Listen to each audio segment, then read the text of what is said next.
Magandang umaga din sa inyo dyan at sa ating mga taga-subaybay. Narito na ang mga dapat ninyong malaman sa lagay ng panahon. Nananatili sa loob ng Philippine boundary ang isang sama ng panahon. Yan po yung low pressure area na huling namataan sa layong 650 kilometers silangan ng Borongan sa Eastern Samar. Matatandaan natin kahapon ang pumasok ito dito sa Philippine Area of Responsibility.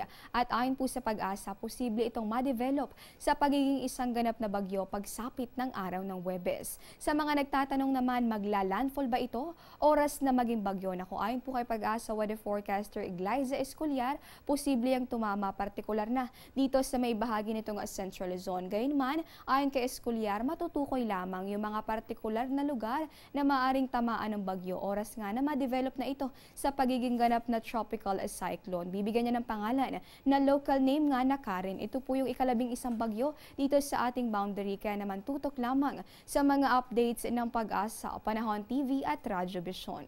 At kasabay ng pag-iral nitong intertropical conversion zone, sa mga susunod na oras mararanasan natin yung maulap na kalangitan na may tsansa ng mahihina hanggang sa katamtamang mga pag-ulan dito sa may buong Mindanao, gayon din dito sa Visayas, paakyat sa rehiyon nitong Mimaropa, gayon din sa may Bicol region hanggang sa probinsya nitong Quezon at Aurora.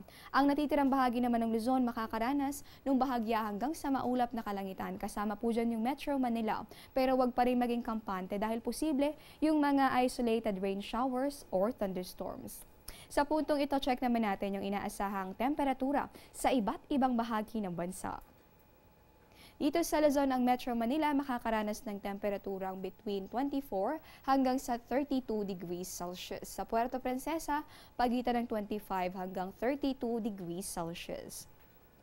Sa bahagi naman ng Visayas, kakambal ng maulang panahon, ang temperaturang nasa pagitan ng 24 hanggang sa 32 degrees Celsius.